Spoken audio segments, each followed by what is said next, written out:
Assalamu alaikum. You're listening to the Niqabi Diaries series by The Pen, the sound of sisters raising their voices with the written word. I'm your host Samar, and thank you for listening. Don't forget to like, share and subscribe. Assalamu alaikum wa rahmatullahi wa barakatuh. Welcome to another episode of By The Pen. Alhamdulillah, today we have Sister Sajla with us. Inshallah, could you please introduce yourself to the listeners and tell us about your book, inshallah? Assalamu alaikum. I am Sajla. I'm from Sri Lanka. I am a published author, and I'm also a lawyer working in the field of conveyancing law. As for my book, it was published in the year 2020.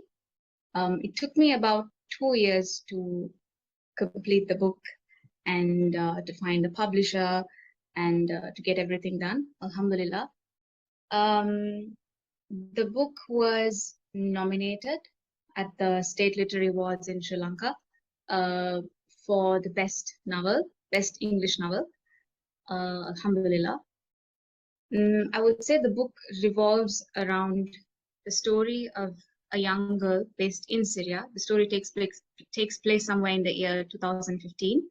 And my protagonist, by the time the story begins, she is trapped amidst rubble. And she's reminded of her loved ones, of her father, of her husband, and she thinks back to her past. So how she's triggered to think back is she is wounded at that point, and she sees blood in her hands. And her husband's name is Ahmar, and in the Arabic language, Ahmar means red. So she's reminded of him. And at that point, she doesn't know his whereabouts. She doesn't know if he's alive or whatever is happening to him. She has no clue, right?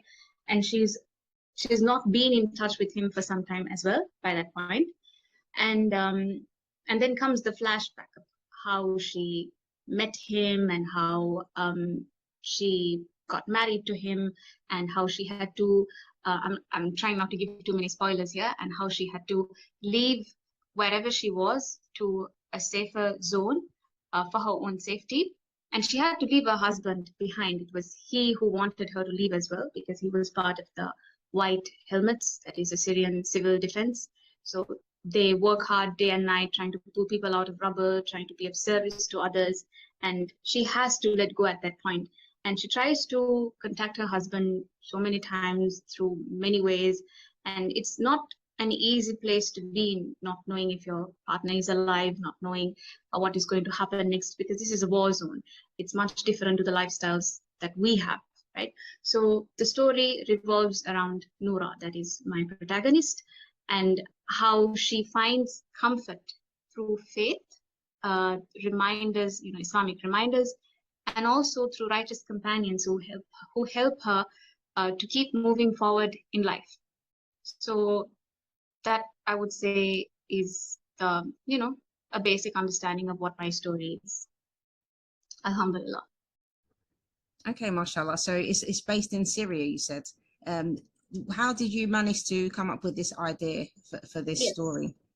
I would say when I was in school, I used to come across news items about the Syrian war, seeing children washed ashore and people having to leave the country, leave their homeland, and it did move me deeply. I did write poetry once in a while, so I would say I did have a soft spot for the people of Syria.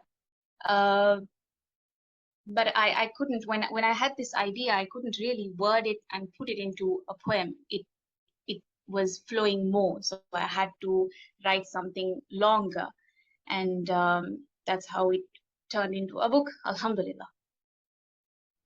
Mashallah. So you mentioned that you couldn't turn it into a poem. Does that mean you usually write poetry? Yes, I do. I would say it's more of a coping mechanism. When I'm not feeling okay, I write poetry. Okay, mashallah. So apart from poetry, have you done any other kind of writing? Mostly it's poetry, or it's something like this, which alhamdulillah would turn into a book. Right now I'm working on my second book, inshallah, hoping to publish that as well. Okay, inshallah. Okay, so what would you say was your biggest challenge while putting this story together? Because you said it's based in Syria, and you Yes. don't live in Syria, right? So how did you manage to put the book together, and what was your biggest challenge? Alhamdulillah, I did get in touch with some of the volunteers there. Some of these volunteers on Instagram, they were very, very helpful, I would say, in providing information, and even the smallest of details they were willing to give me. So they have been very helpful, and I am thankful to Allah that He opened many doors for me, and He continues to open doors for me.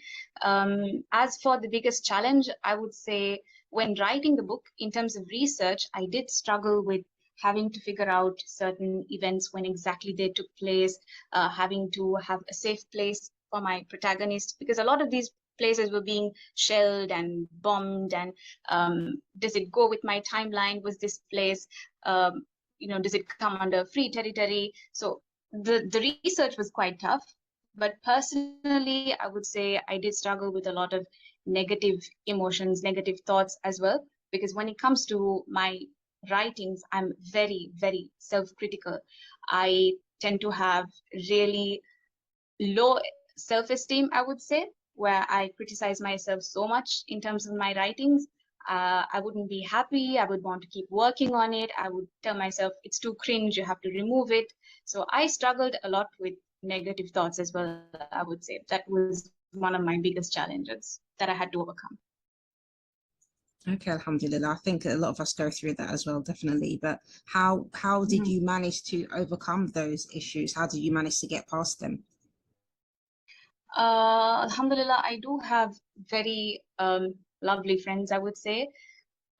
So I would, when I work on my writings, I would share excerpts with them. So they would give me positive feedback. They would keep motivating me. So that really helped. I would also say, because this is based on real events, true incidents, research really helped me, because then it it expands your knowledge on what you're writing. So you have more access to as to what you can put into your book, the content. So the more knowledge I had in this field, the more I was able to write and get over, whatever negative thoughts that I had. Okay, mashallah. So what genre is this is your story? As for what genre, I would say, well, it doesn't fall under one particular genre, right? I would say it comes under Islamic fiction, women's fiction, realist fiction, contemporary fiction. Yeah, so those are the categories I would say it comes under. Okay, and what would you say was the message that you're trying to get across with your book? I want people to know about the Syrian war, not just the Syrian war, but about the wars that happen in different parts of the world. I want people to know of others' struggles, and I want people to develop a sense of empathy towards others. And I also want people to find hope in Allah, in having faith. I want people to have righteous companions. And no matter how difficult life gets, I want people to learn from my book to, find hope, basically. Even when I do sign on the books, I say find hope, because I want them to find hope. So I do believe and pray that Allah allows me to achieve that, accomplish that. Mashallah. Okay, so you've written the book and you said you're working on your second one now. So is being an author something that you always thought you would do or that you always wanted to do? I would say I've always wanted to do it, because even as a child, I did want to be an author. And I would say that's one of the ambitions that remained constant throughout. Everything else kept changing. I wanted to become a doctor. I wanted to become an engineer. I wanted to become something else. It kept changing. But becoming an author was something that remained a constant. So, Alhamdulillah for that. Alhamdulillah. So are you self-published or did you go down the traditional route? So how it worked here was I wouldn't call it the traditional way, because Um, we had to fund it, but again, it's through a publication here in Sri Lanka.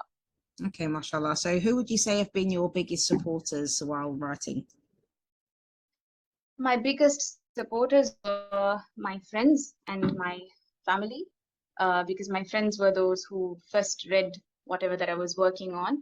And my parents believed in me, so did my sister. So they have been my greatest supporters.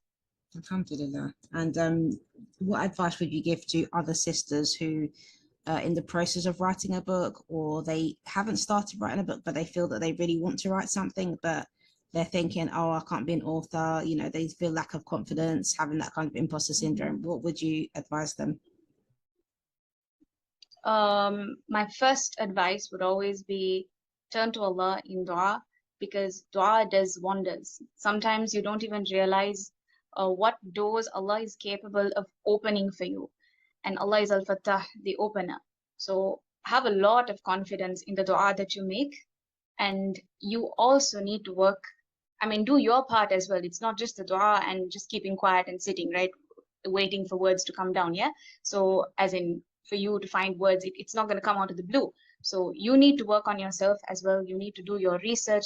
You need to read, because reading does help you write as well. If you're not a reader, you're not going to find it easy to write, because even if you're someone who reads a lot, the moment you start writing, your vocabulary becomes limited. You forget simple words that you need to Google them. So you need to read, you need to make a lot of dua, and also surround yourself with people who are very positive, because they would help you by giving you good feedback and help you work on yourself, inshallah. And believe in yourself and just go for it. Okay, mashallah, tabarakallah. So where is your book available? How can people get access to it? It is available on Amazon. It's available on Kindle, except that I'm personally not very familiar with the ebook world, because I love reading books. I love holding books in my hand. So I'm still learning from others as well. It's available in Sri Lanka in Jam Fruit Tree Bookshop. That was the publication that the publishing house that I got my book published through. It's also available with me. So if anybody wants, you can always direct message me or the publishing house, which is the Jam Fruit Tree Bookshop. Okay, inshallah, alhamdulillah. So we'll put the links to those in the description box, inshallah, so that people can Inshallah. be able to, get hold of your book, inshallah. Okay, inshallah. So yes, alhamdulillah, sister, jazakallah khair for speaking to me today about your book, and it sounds really, really interesting. And inshallah, the listeners, hopefully they will, if they buy your book, then they will leave some feedback as well, because I think that's really important to leave feedback, especially on places like Amazon, inshallah. Yes, inshallah. Jazakallah khair, jazakallah khair. وإياك sister. Assalamu alaikum wa rahmatullahi wa barakatuh. Wa alaikum assalam wa rahmatullahi wa barakatuh.